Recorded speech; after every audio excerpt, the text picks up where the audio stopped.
All right, how's it going? So, wanted to talk today about privilege escalation. All right, now this is one of my favorite bugs, though. Yeah, I still definitely look for it, but now I'm not as focused on it as I once was. But with that said, it's still something I look for. I still love it, and yeah. Anyway, let's fucking get into it. So, privilege escalation. What is it? It sounds like kind of fancy and like kind of scary to learn, but it's actually very simple. What we have here, okay, I just opened config.cat here. Config.cat is some fucking app that has a bug bounty program, so we can use it for demonstration. So what we have here are two accounts, right? Like I'm on this blue account and then this red account.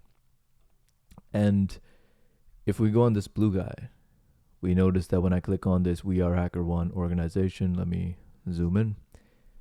I can go on manage organization and I can click on all this shit. But from the red guy, I cannot. It says only organization admins can access the manage organization page. So what does that tell us just to start? That tells us that well we have two entities, right? The blue guy and the red guy. Let's actually maybe use circles. Okay, let's use circles with smiley faces. Okay, blue guy and red guy. I wonder if I can change the. Yes, I can. Okay, blue guy and red guy. Okay, so we have them. Now, what are they inside? They are inside the same We Are Hacker One organization. Okay, so we'll denote that just by this square here. Fucking.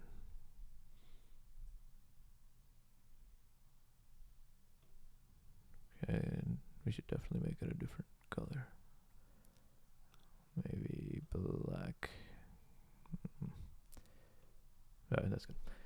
So they're both under the same organization. Okay, the We Are Hacker One organization. But what did we notice? We noticed that the blue guy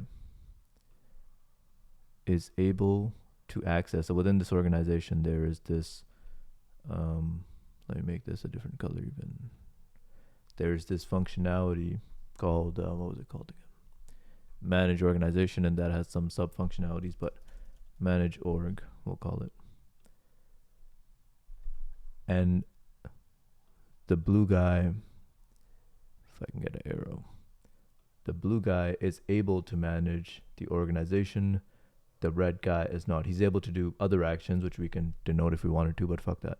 So we're not, it's gonna take up too much space. So let's focus on this.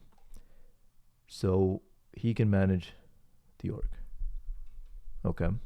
So within this organization, he can manage the org. Or to say that another way, he has the privileges to manage the organization. Okay. He has the privileges to manage the organization. But the red guy does not have the privilege. Okay. So privilege escalation in this scenario would be if we can find some way to access the manage organization functionality, use the manage organization functionality and actually manage the organization, right? If we're able to like change users roles, like if we go under manage organizations, members and roles, all this shit, let's just go here. Okay, and like I can edit, I can change roles of people.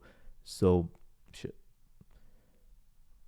that's something. If I'm able to do that somehow as the red guy, then that would be a privilege escalation vulnerability. My current privileges do not have the permission to manage the organization.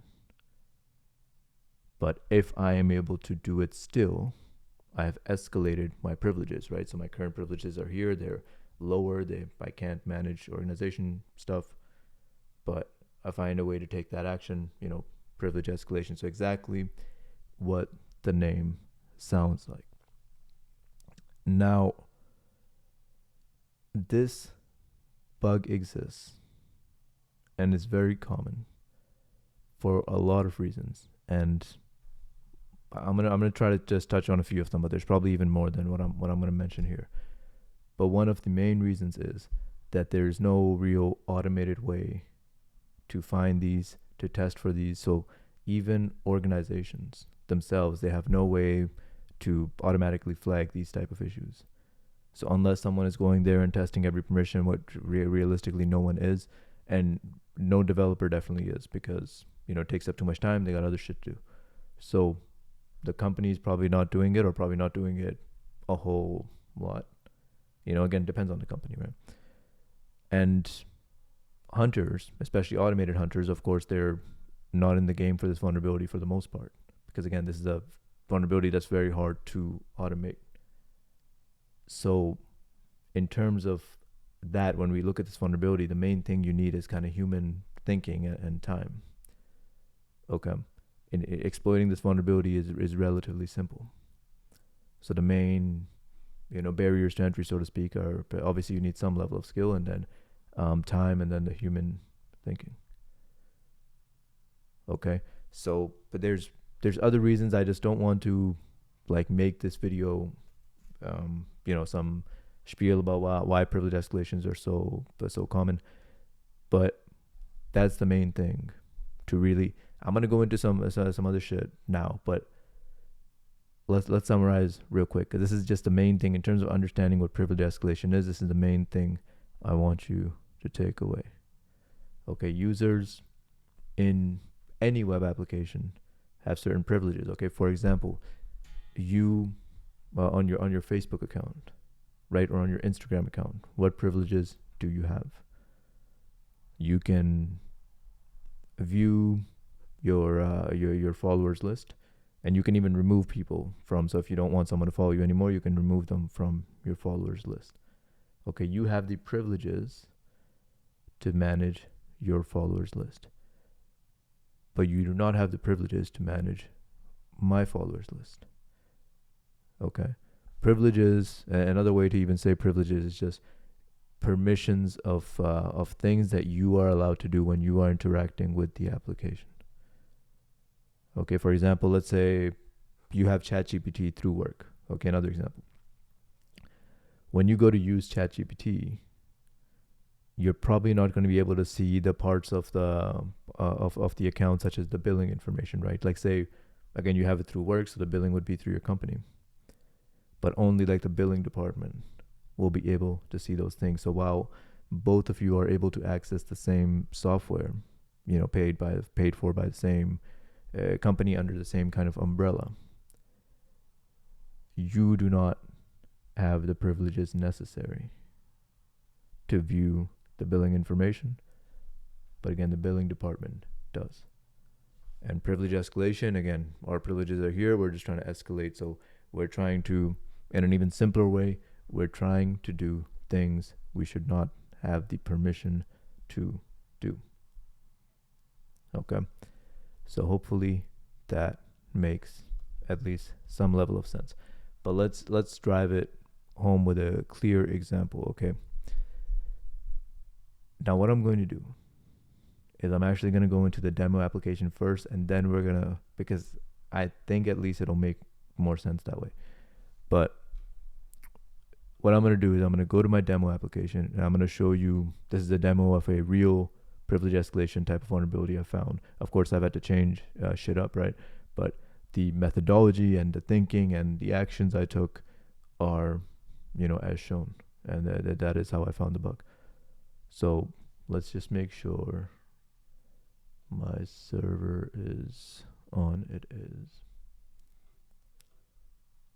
And let me sign up. Okay, so what do we have here? We have this random corporation, okay? And it has this portal. Now we have two accounts. We have an admin account and a viewer account. Firstly, I'm going to log in as the admin account.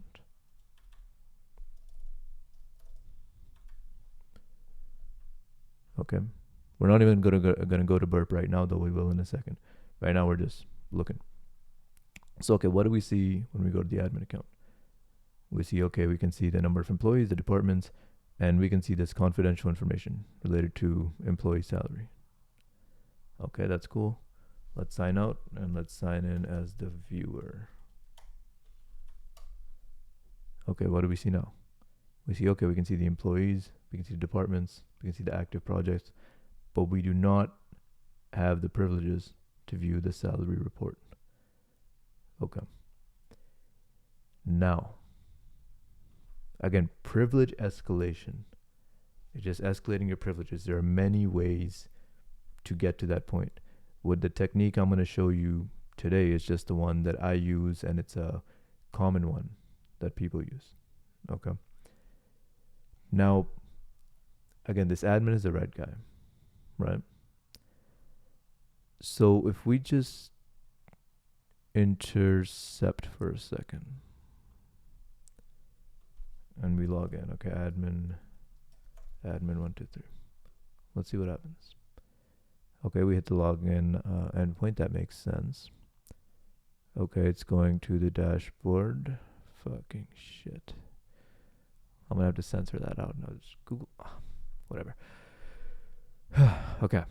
So going to the dashboard. And then it hits this endpoint. Okay. The page is loaded already because Claude fucked up, but that's all right.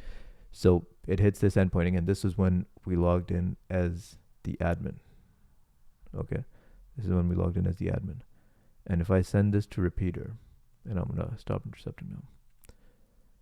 So I send this to repeater. And let's see what happens when we send this request. Okay. So this is the salary information that we see here. This is the information. That information is coming from this API endpoint. Okay. So when we log in, it hits a request to this endpoint, gets the salary information, and then shows it to us. Okay. Shows it to us. Okay. And now what I'm going to do, again, that was when we logged in as the admin. So when we logged in as the admin, this call automatically fired because it was loading all the data needed for the admin view. So one of the things needed for the admin view is the salaries. So it fired this off in the background, and then it got the salaries. Okay. So this is the API call. Now I'm going to sign up. Now I'm going to sign in as the viewer. So viewer 1, 2, 3. Okay. So as I sign in as the viewer, I'm also going to, actually, no, hold on. I'll send this to repeater because this has the cookie. Now, what do we see here? What we're seeing is there is what we call front end validation. Okay. What that means is on the front end, we are not, the information that we're not supposed to be able to see, we are not seeing. Okay. So on the front end in the view, it's doing what it's supposed to do. But what about the back end? We saw that, okay, on the back end, so if there are some of the terms I'm using don't make sense, again, from previous parts of the course, you will need to have that prerequisite knowledge. And I've said it so many times, I'm going to hammer it home again. Most of the shit I say probably won't make sense until you get the hands-on time. Okay, watch the videos, try to understand, get the hands-on time, watch the videos. That's how you're really going to learn. You're not going to learn just from watching the video. Okay. So anyway, so we saw when the admin logged in, this is where they got the salary information from. Okay, that's cool. Now, what happens if we try to call that same endpoint, but with the blue user, again, the viewer user. Okay, because the viewer user, they do not have the permission to see this information, so it's not being shown on the front end. But what if we just try to call the API directly? See, we get that information back. So as a viewer, we were able to escalate our privileges to view information we should not have been able to view. And the way we were able to escalate our privileges is by hitting the API endpoint directly. So even though there was front end validation, there was no back end validation. Okay. So hopefully that makes at least some level of sense. Okay, front end and back end are two separate things. You can have information not being viewable on the front end, but again, by direct API call, being able to retrieve it from the back end. What that means is that in their code on the server side, they're missing the code which double checks that the person making this request is someone who should have the permissions to view the data. Okay. And if that's really confusing, all you really need to understand is front end and back end code in terms of how they validate these security things. It's separate. And you can have instances where things are protected properly on the front end, but they are not properly protected on the back end. And we have that instance here. On the front end, it's not showing us the information, but by direct API call, we are still able to retrieve the exact same information. So hopefully that's making at least some level of sense. And now so this is the technique. Okay, so hopefully that made, again, some level of sense. The technique is quite simple. You get the API calls, which return the data or do the action that you're not supposed to be able to do. And you try repeating those as a lower privileged user. Okay.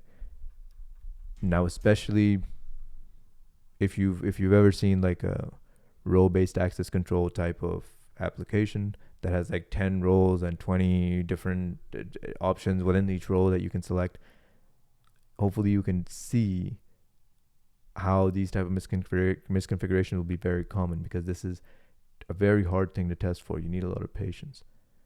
And in terms of the best, quote unquote, best way to search for these, I just go by intuition.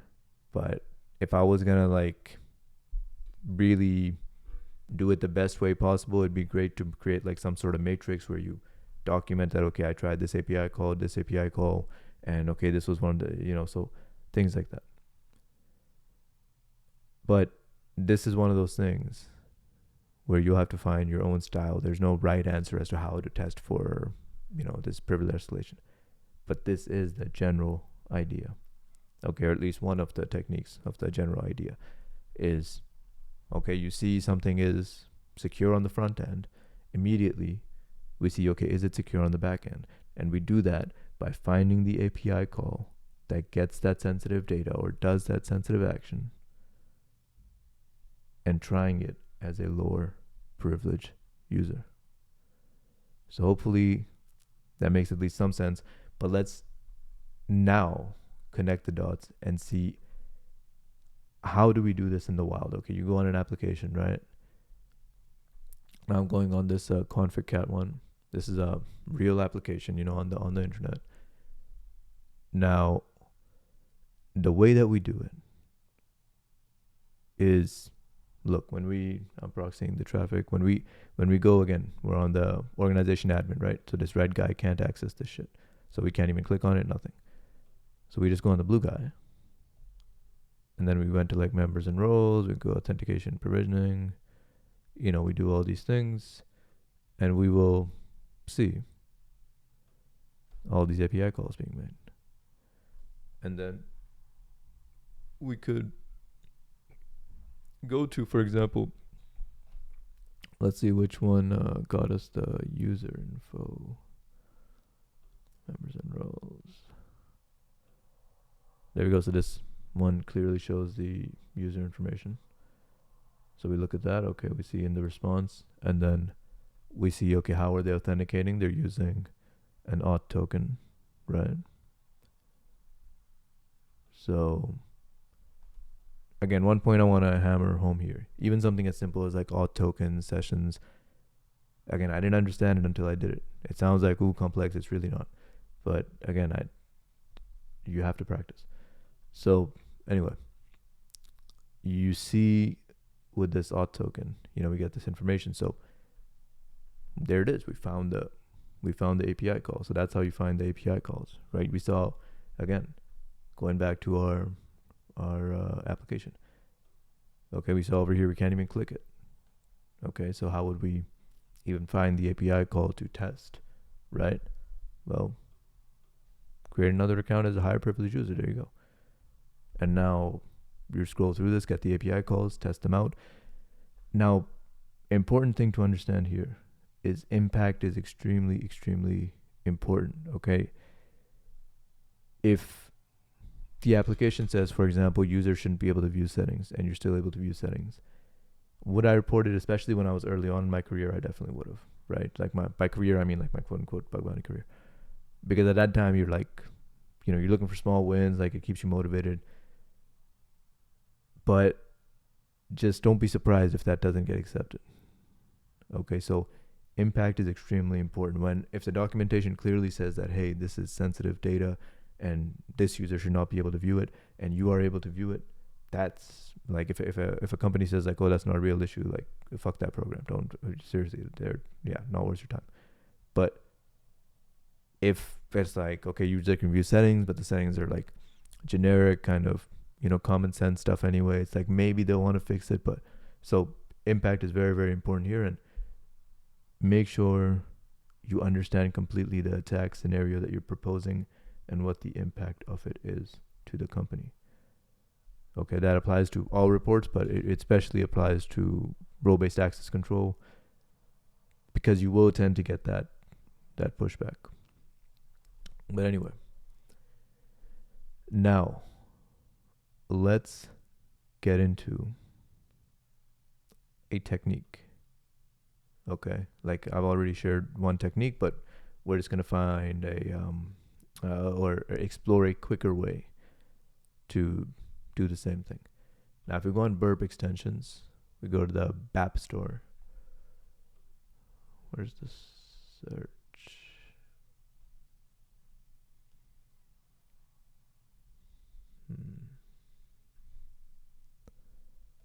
Well, burp is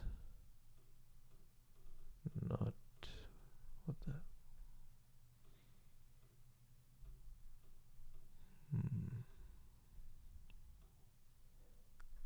so weird.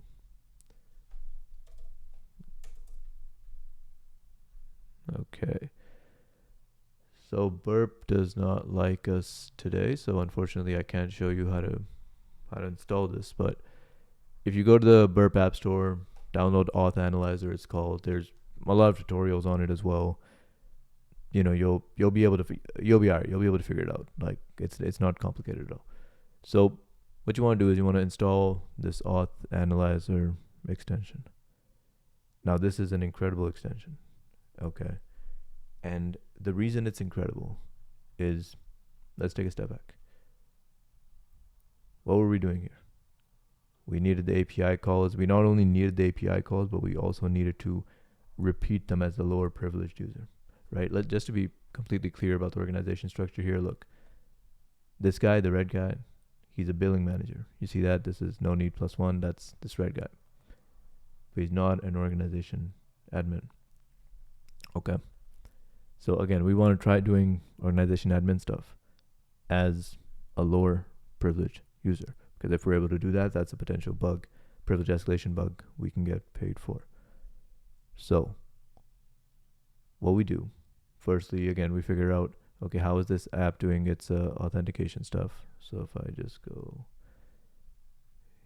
here, okay, so send that. Okay, it sends data back. What happens if I remove all this shit? Oh shit. Okay, still getting data. What happens if I mess with this token? Let's remove that 0. Oh, doesn't work. So now we know token is what is doing the authentication. So what do? We want the token of the lower privileged user. Okay. So let me just click around as a lower privileged user so we can get some stuff going in our proxy. There we go. So this is a token of the lower privileged user. How do I know that? Again, this red, that guy's red. Um, pretty simple. So now what do? We put that here. And what Auth Analyzer is going to do is it will, let me just turn it on first and show you. So again, lower privilege user. And now as the higher privilege user, I'm going to scroll through. Okay, this. Okay, cool.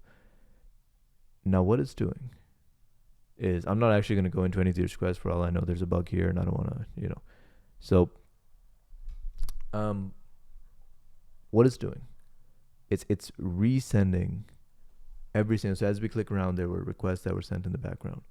Auth Analyzer has resent all of those requests. It has resent all of those requests. Okay, make sure you set your scope and all that, because you don't want it to send a request everywhere, only the in scope item. But it has resent all those requests, but with the auth token of the lower privilege user. So now we can just look at it through here. Okay, we see the original request. Again, that's from the admin. Okay, that's showing us stuff. But what does it show for this guy? It says forbidden. Okay. So we're like, okay, this clearly is not vulnerable. And we proceed to look at the rest of it. So hopefully it makes sense why this extension is insanely useful. Okay, because now all we have to do is just, again, as we're clicking around, it's just making those, actually I have it stopped right now, so let it run. It's just making those calls in the background for us. Now there's also, for example, billing stuff here. So this is what I meant by there's overlaps. Some of these things we're seeing the same, but the lower privileged user, he's a billing manager, so he's probably supposed to be able to see some of that information. So just something to keep in mind, and that's why assessing impact is so important. But again, I hope some of that at least made sense at some points. All right, if especially again, the newer you are, the more it is to take in, the more it's going to be like, what the fuck is going on? It's really not as scary as you're thinking it is. It's really not as hard as you're thinking it is. It's also not insanely easy, but it's not that hard. And again, hands-on time. You need hands-on time. A lot of stuff that I'm just like flowing right now, even auth tokens. Like when I started, like, what the fuck is an auth token? It's like it's not. It comes with time. But hopefully, that made some sense. Okay, the technique is simple. We see that there's front-end validation, but we try to bypass that by directly making the API call to see if there's back-end validation. If there's not back-end validation and we're able to do something we weren't supposed to be able to do, escalate our privileges, then that's a potential finding. And these are one of the most common misconfigurations because they're very, very hard, if not impossible, basically, to completely automate. So you need the human time, thinking, etc. Hopefully that makes sense. That's the video. And yeah, again, one of my favorite bugs. So I hope that helps out, and put your hand, get your hands dirty, actually go practice. And I definitely think it'll start to make even more sense then. And I hope this video was helpful.